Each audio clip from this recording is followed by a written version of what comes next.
History is often defined by what is visible: rising towers, expanding borders, and surging populations. But sometimes, the greatest historical forces are best revealed by their absence. In mainland Southeast Asia, a stark paradox exists. On the periphery, Vietnam and Thailand anchor the region.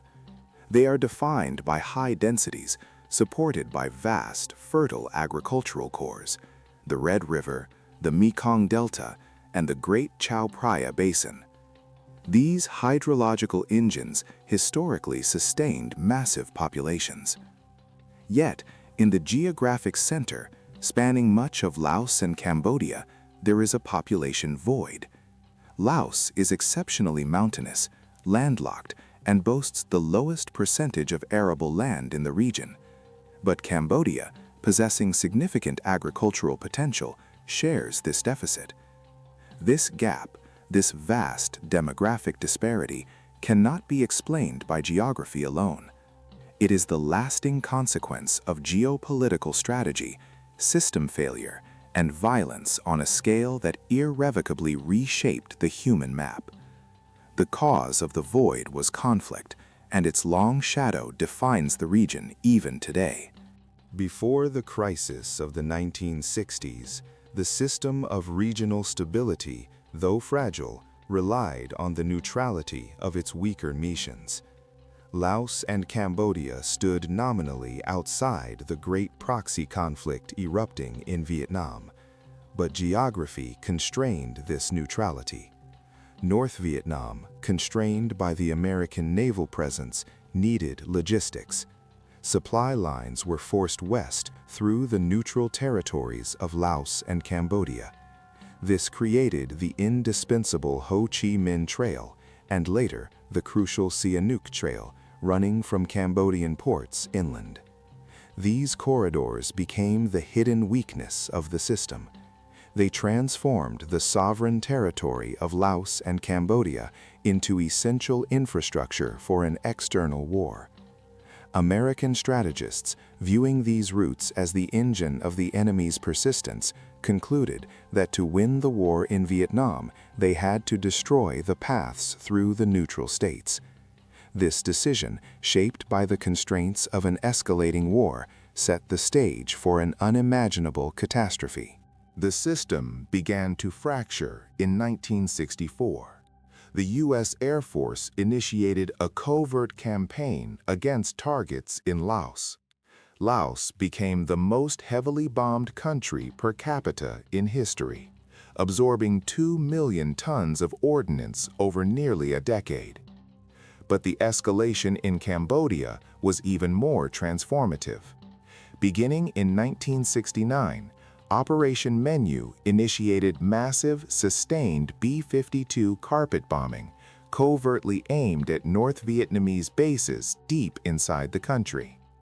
Between 1969 and 1973, U.S. aircraft dropped approximately 2.76 million tons of bombs on Cambodia, a tonnage exceeding all Allied bombing during the entirety of the Second World War. The overwhelming majority of this fell on the rural countryside. The immediate consequence was chaos. This unprecedented destruction killed hundreds of thousands of civilians, displaced millions, and shattered the traditional social order. It was not merely physical damage, it was a structural collapse that created a vacuum of authority, fueling profound popular resentment against the existing government. In this disorder, a previously marginal group found its opportunity: the Khmer Rouge.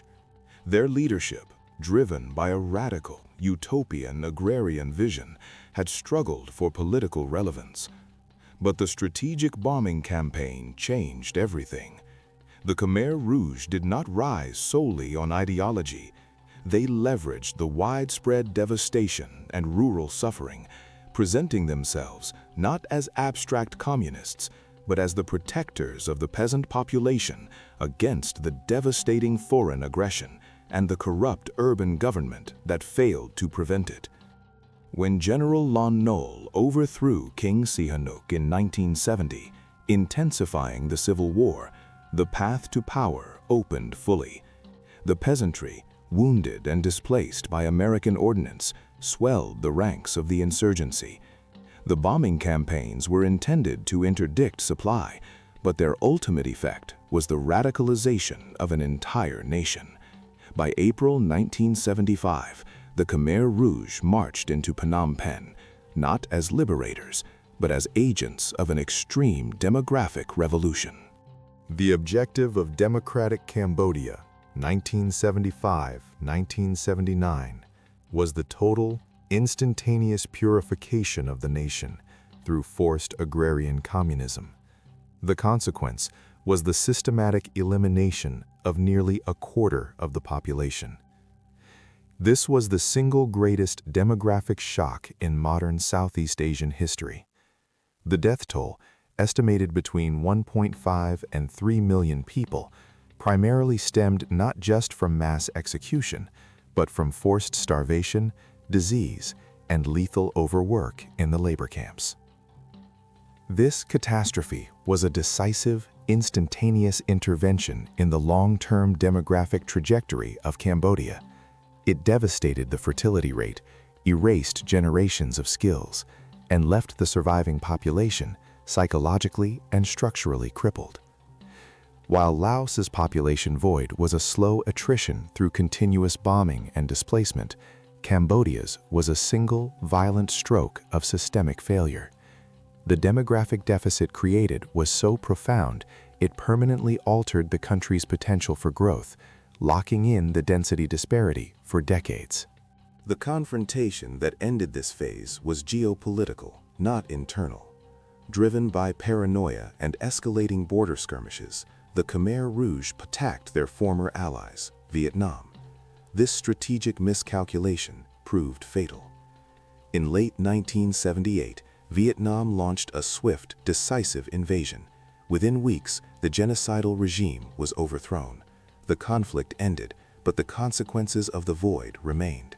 Cambodia began the slow, painful recovery under Vietnamese occupation, inheriting a country devoid of infrastructure, intellectual capital, and a critical percentage of its population. The demographic scar was permanent. Laos, meanwhile, remained deeply isolated, its limited arable land perpetually contaminated by unexploded ordnance, hindering agricultural expansion and development. Today, decades later, the presence of an estimated 80 million live bomblets prevents the full utilization of nearly 1/3 of Laos's territory. The decisions made during the secret war ensured that physical geography and political isolation would be compounded by lethal, long-term environmental hazards. The current demographic map of mainland Southeast Asia is therefore a product of powerful historical trauma.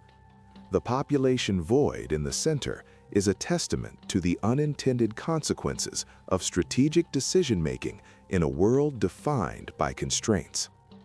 Vietnam and Thailand succeeded because their geographical advantages, their great river basins, were not destroyed, allowing their systems to consolidate and populations to thrive.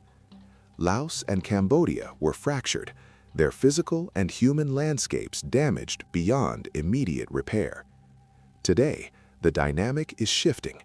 Cambodia and Laos are experiencing faster relative population growth than their highly developed neighbors, signaling a slow, multi-generational rebalancing.